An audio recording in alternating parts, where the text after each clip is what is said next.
Are you waiting until January 1 to make this your new year and to start your fitness goals, or are you ready to get started right now? Regardless of which camp you fall in, whether you're waiting or you're ready to get started right now, I want to share with you these 5 tips that are going to help you to be successful in the new year and help you to make your ultimate fitness transformation. So if you are ready, let's get started. What's up, mamas? Alexandria here, 35-year-old toddler mom, but I'm also a licensed therapist for over 10 years, as well as a self-professed gym rat. And after having lost over 30 pounds naturally and in a healthy way, after being overweight and unfit for a good portion of my adult life, honestly, and being able to do that in what most would consider an extremely difficult season of life, which is motherhood, I feel like I finally cracked the code on weight loss and healthy living and just living my best life. And so I'd love for you to be here and subscribe. And if you find this content helpful, please make sure you give it a thumbs up because that lets YouTube know this is a useful video to share out with others. And my hope is that this sort of like get ready with me style video today, where I share these strategies with you and talk them through with you logistically, are going to help to project you forward, whether you're ready to take huge steps now or you're waiting until January 1st to get started. So let's get ready together. I find this time of year like super interesting. And as someone who, I've kind of been on all the sides of this because when I think about and reflect back to like 4 or so years ago before like I actually got my fitness game in order and I like had my ultimate fitness transformation, I can remember feeling like the start of a lot of pressure to get started on those like New Year routines. And oftentimes for me, and while I can certainly appreciate from the perspective of those who are in the fitness community and stuff like that, and like when I reflect on myself now as like a fit person, as somebody who is already in that spectrum of exercising and healthy habits and stuff, I can appreciate sort of this sense of why people would say, "Hey, start now." And I don't see a problem with starting now. And in fact, I think in some ways, depending on who you are as a person, like the actually physically getting started right now before the New Year boom hits could be great for you, especially if you are someone who suffers from gym anxiety. This is the absolute perfect time of the year to go to the gym because let me tell you what, there are so few people in there. It's absurd. I was laughing at a meme I saw on Instagram that was like writing fake bad reviews about my gym so that come January 1st, it won't be super crowded. And that made me laugh. I work out at home, as I've mentioned before. If you're new around here, I work out at home. That's just currently what works best for my season of life. And I have like a sort of miniature home gym. But if you're somebody who needs a gym and access to a gym to work out, January can be a super difficult time to get started on going to the gym if you are a naturally like socially anxious person, because everybody and their mother, brothers, aunt, cousins, sisters, nieces, nephew is in that gym. At least for the first like couple of weeks, that first like week or two of January, like first and second week of January, and sadly, 90% of those people are going to be gone, by the time February hits, maybe sooner than that. Unfortunately, that's just sort of the way things go. And so I think the sort of premise of this video, and my husband actually had this video idea. So if you like this video idea, you'll have to give him credit for that because this was actually his video idea. I was kind of like talking through about, strategies for the new year. And he's like, well, even if you don't feel like you're ready or want to start now, because the holiday season can be kind of a crazy busy time for a lot of people. And we're parents, so like, it's dress your kid as a Grinch for school and tacky sweater day and like all that sort of stuff. Like all that sort of stuff is going on while trying to make the home festive and seeing all the lights and doing all the things. And so this is not necessarily always a best time for someone to get started. Like I said, it could be perfect for some, like those of you I mentioned before who are like gym anxious and things like that. This could be the perfect time for you to start those gym habits because by the time that people start rolling in here in a week or two, you'll be more comfortable and less like subconscious, really self-conscious about what you're going and doing at the gym. And I made a whole video on gym anxiety. If you have not seen that, I am a licensed therapist. I think I mentioned that in the intro, but I am a licensed therapist. And so I have some science-backed strategies for you that can help you with that. And I'll link that video for you in a card in case you're interested, because I did a whole video on that not all that long ago. So all that to say, if you are a person who, suffers from gym anxiety, then that could be the perfect recipe for you. But if you're someone like me who perhaps is a parent and the holidays are already really stressful for you, this is not an ideal time necessarily to start those goals. And I can appreciate the people in the fitness community, not telling you to not wait. And I can appreciate that too. And I think a lot of times, sometimes the reason that people aren't successful is because they have that, like, let's just wait mentality. Like, let's wait for the right time. And the reality is that whether it's parenting, whether it's fitness, whether it's, eating healthier, there's no best time. There just truly is no absolute best time. Like, the time is never going to come that's just going to perfectly align. And the reality is too is that this whole thing has to be a mindset. And so if you're in this mindset of like, well, the timing has to be perfect, then what's going to happen in the times when life isn't perfect? Because life isn't perfect all the time, right? Like, even if you aren't a parent, if you happen to watch my content and you're not a parent, which I find, I imagine I'm more relatable to some of the parents out there, but even if you're not a parent, like, I have two cats in cones right now, and that is inconvenient as all get out. Like, they are, running a miniature vet hospital right now is this is not a convenient time for me. It's not a convenient time for any of that. But because I have already built those habits, it's easier for me than for somebody who, let's say I'm assuming if you're watching this, you're probably just getting started.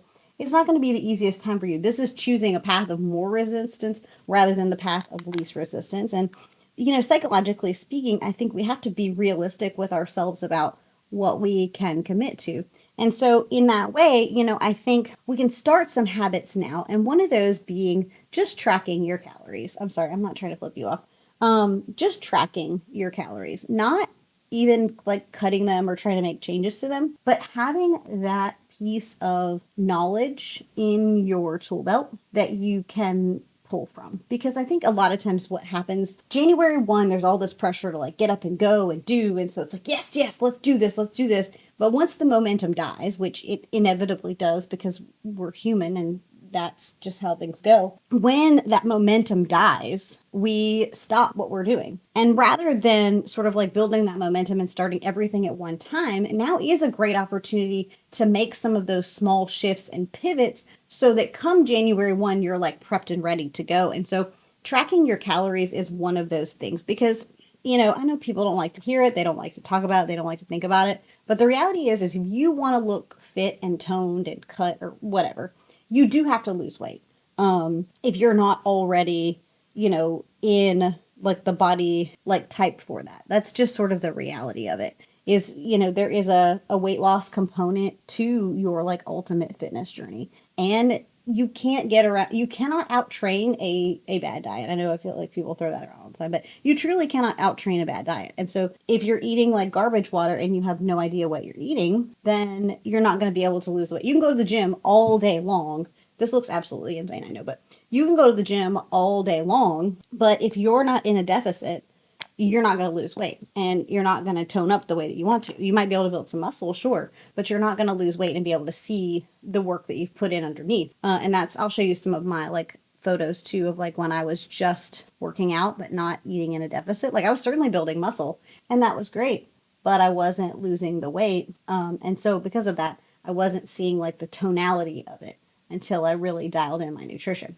But what you can do now is by starting and tracking now, even if you don't like what you see when you track, like you may look at the calories and be like, holy crap, I did not know how many calories I was eating. Then, it's a piece of the puzzle and it's an awareness piece that you didn't have before. And so then when if you've decided, yeah, I'm going to start in the new year, then come January 1, you know that you need to cut your calorie budget by 20% from whatever you've been eating and see what happens. That's always my best advice to people. Anytime people ask me like in real life or on video and stuff, like what's your best advice for like figuring out your calorie deficit, my first piece of advice is always track what you're doing first. See what you're eating currently, and then take 15 to 20% off of that. And then make that sort of decision. And you can use a calorie calculator too, but I just find that that's a little bit more accurate because I feel like more often than not, the people in my life, people that I know that are like trying to lose weight and stuff, haven't had the opportunity to like really know exactly what they're eating. And we think we know, but the research says that like people underestimate their calories by like, I think it's like 5 or 600. I'll fact check myself and put it on the screen, but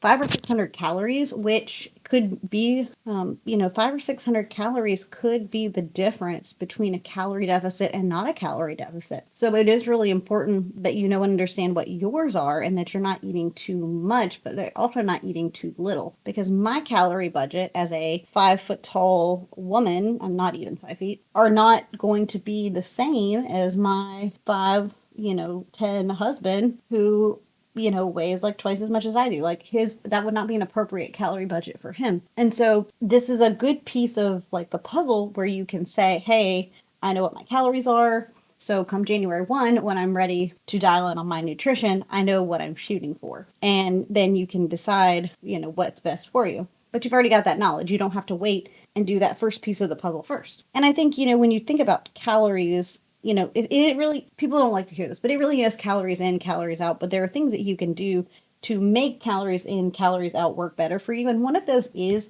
just getting enough protein, man, because I guarantee you that, and I think that's a lot of the reason why carnivore has been successful for a lot of people. I don't necessarily agree with carnivore as a whole, personally, but I think that part of the reason that's so successful for people is because when you are on carnivore diet and you're eating primarily protein. And so with that in mind, you're full and satisfied. And so when you're looking at your budget, you can prioritize, getting more protein in and, eating those higher protein meals more often than the other stuff and sort of letting the rest of it fill in the gaps for itself. That's a great way to sort of know and get you started. The second thing you can do when you're really thinking about the new year and dialing in, again, whether you've decided right now is the time to start or if you've decided that you're going to, wait till January 1, is the whole like scheduling itself, because consistency, and I've said this before and I'll say it again and I can't get, so there we go. I've said it before and I'll say it again. The type of exercise you choose is not the most important part. If you are not working out at all and you're like, I really want to start working out, the best thing that you can do for yourself is pick something that you're going to enjoy and that you're going to love. And if you aren't picking something you enjoy and love, you're much more likely to quit. Again, you want to choose the path of least resistance. Now, I am going to recommend and suggest strength training to you for a multitude of reasons. One of those being like looking toned and sculpted sort of comes from building that muscle. And it's just not something that you can do in like a dance aerobics class or things like that. But, choose the path of least resistance for you. And if the idea of lifting weights, sounds unappealing to you, that might not be the thing to start right now. Maybe that's a thing that you try, once you've built the habit. And I want to be realistic here because I think sometimes, we hear all these videos on YouTube where they're like, well, just do it anyway. And that sounds great. And, I can be very much a proponent of that too, but I just don't think that sort of motivational strategy and tactic works for everyone. It's been my personal experience in my therapy office that they'll like just shut up and do it. The Jocko sort of strategy of things works for some, but it doesn't work for others. But I do think there is a piece of realism that does need to come from what you can achieve. And if you're really looking to get like toned and sculpted and things like that, then some sort of resistance training is going to be the move. It just is. And so I say all that to say that like you can go ahead, even if you're not like actively working out before the new year, you can decide like, what am I going to do? What's my schedule going to be? And start living that schedule even without the gym portion of it. So like, this is a great opportunity to decide like, okay, I'm going to go to the gym 3 days a week and my workout time is going to be 6 a.m. Well, if you're not already a 6 a.m. rise and shiner, go ahead and get that part out of the way. Even if the thing that you're doing when you're getting up at 6 a.m. is baking Christmas cookies, or if the thing that you're doing at 6 a.m. is just like some stretching. But go ahead and build that routine piece in so that when you do add in the workout piece, the strength training piece, the whatever piece, you've already sort of peeled off that layer of resistance to yourself because your body is already accustomed to that. And on that same vein, thinking about and look at your like current sleep schedules and what that looks like for you. If you are going to bed super late and then trying to get up super early, that's probably not going to work out for you because you're going to be tired and lethargic. And especially if you've decided that you're going to be in a deficit at the same time, like, let's just fight all the battles, right? Because that's what it's going to feel like. It's going to be so much at one time and you're going to be like too tired to work out. And then what's going to happen is you're going to give up and you're going to be disappointed in yourself and the cycle will just repeat itself. And we don't want it to be the same this year. We want something different this year, right? We're doing things differently this year because we want it to be different. We want it to be better than last year. And if we want to make this your year. And in order to do that, you can certainly set yourself up for success in these ways. And so think about like your sleep schedules. What are you doing? What's your sleep hygiene? I did a whole nighttime routine video. Again, I'll link it for you to watch here somewhere on the screen because I think that's a really valuable video to sort of see what I do. And I just think that that's one of the things that's like underlooked is the morning routine is very important. Yes, I definitely think that it is, but the way you go to sleep at night and how you set yourself up for sleep is going to set the tone for your morning. Because if you're too tired to get up in the morning, there is no morning routine. And so the nighttime routine is crucial. So I'll link that video for you as well in a card so that you can go and check that out. Anyway, back to what I was saying. The idea though is that like go ahead and start planning your sleep. When are you going to go to bed to get up and start practicing those routines again? So come January 1, if that's when you've decided, you're going to do your first workout or whatever, then you're ready to do that. And then you've already built that piece up. I'm rambling, forgive me. You're choosing the path of least resistance in that way because you've already built the habit of getting up early. Sorry, I saw red. I think I dropped my thing. The other thing that you can start doing now that doesn't require like waiting until the new year is starting some of those micro habits, some of those small habits you can do to make your health and fitness and wellness like even more simplified. So that might be small changes like prioritizing protein in your meals and, starting there with the meal planning in terms of calories. Again, it could just mean tracking your calories. That's a micro habit. It could mean taking short walks or parking farther, like at the grocery store or when you're going holiday shopping. Although if you're watching this video, I'm imagining either Christmas has already come or you probably should have already been done with your shopping by now. If you're not, I'm concerned for you. But I'm also a planner and a type A-er, so the idea of buying last minute Christmas presents makes me want to scream. So there's that, to each their own. So by building those small like micro habits now, you're setting yourself up for when, 2025 comes around, you've already started building those micro habits. And again, I did a video about micro habits for exercise specifically quite a while ago at this point, but I really enjoyed making that video and it's therapeutically kind of nerdy. So just to prepare you for that, but it is a very useful and helpful video. So I will link that too. It's rooted in the Atomic Habits literature and the behavior change model and using like change theory and using behavior mod techniques to like change your behavior and build micro habits. So, but that's a great time to start building that momentum because what happens is, and it happens both directions, when we don't do the thing that we say we're going to do, when we don't keep a commitment to ourselves, we're showing ourselves that we're not reliable or accountable because we allow ourselves to get away with a lot more ish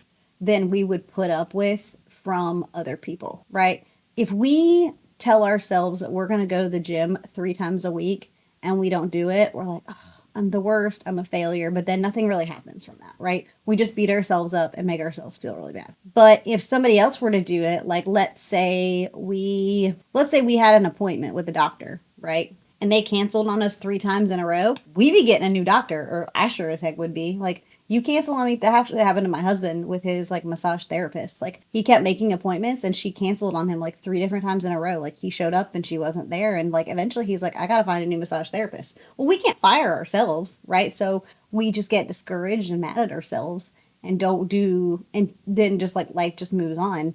And I believe it's Jocko that says, you owe you an explanation, you owe you an explanation. Nobody else owes you an explanation for like why you didn't take care of business. And while, like I said, I don't necessarily always think that tough love is the best strategy for everyone, I do think there is a level of tough love that does sometimes need to happen of like, you owe you an explanation for why you didn't get up and do your workout when you said you were going to do it. You owe you an explanation for why you ate like a you know what, for like 4 or 5 weeks in a row and, you know, sat on the couch and just ate potato chips. You owe you an explanation. And when we hold ourselves to the same level of accountability that we hold other people to and the standards that we expect other people to live by, it's much easier to create that discipline. But instead we find ourselves in a position of like, oh well, I just suck, and then we feel bad about ourselves, but nothing really changes. So this gives you that opportunity now in this moment to be able to, start those habits and start building that confidence in yourself of like, yeah, I can walk some steps, I can move my body every day for 15 minutes or 20 minutes or whatever. Make those micro habits realistic goals for yourself. Make them realistic in this season, knowing that the holiday season is typically really busy for all of us. And some more than others, but it can be a crazy busy season, and recognize that and work it. Like, even for me, I am someone who, as I've said, works out regularly and consistently. And even for me, this holiday season, my workouts have been like a maximum of 30 minutes because that's what I've had time for. I've had sick cats at the vet.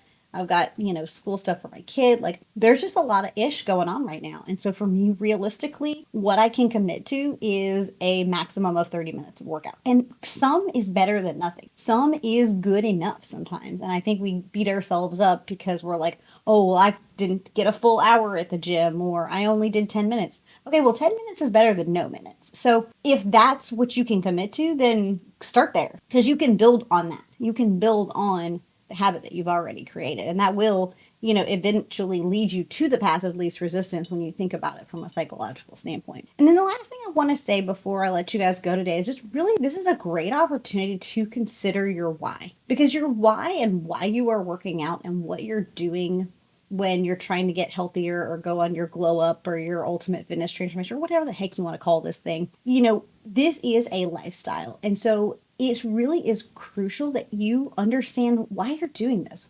Why do you care about being healthier? Why do you care about being more fit? What's the point? And if your why is strong enough, that will carry you through. And you're going to need that on the days that it gets hard, because this thing, the process itself, like the steps are simple. Live in a calorie deficit, move more, like eat healthy food. Those pieces themselves are not complicated. They are, in a way, simple, but the psychological workaround and the navigating the nuance of it, that's the really tricky part. And so it does get difficult, and you're going to need your why in the meantime. For me, my why was about being healthier and fit because, like, I could see that my health was failing me and I couldn't get around with my son in the way that I wanted to. And just, I couldn't, like, I was getting winded just going up and down the stairs. Like, I can't imagine being the person that I was 4 years ago and having to like cart him around the mall and like carry him, because even though he's almost 5, like he still expects me to be able to carry him. And I don't make 5 feet. Like, he's almost as tall as me now, y'all, like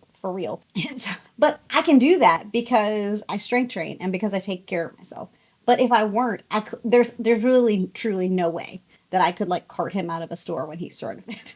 Hashtag mom life. So why do you want to do this? What's the point in all of this? And so you have that sort of mission statement of sorts when it's time to press play on the workouts, when it's time to press play on dialing in the nutrition. And I really do just hope that this video has served to remind you and help you, A, to give yourself some grace, but B, to set you up for success in the new year, because I want 2025 to be your year. There is a small percentage of people who actually make the new year their actual new year from all the people that get started. And I believe, especially if you're watching this video right now, that that can be you, because you want to make change. You see a reason to make change. And I'm proud of you. Keep doing what you're doing. Thank you so much. If you loved this video and found it helpful, I would really love if you would hit the thumbs up button. And please also subscribe if you hadn't done so already. And let me be your non-judging mom friend who comes alongside you to help you reach your goals. Until next time, bye friends.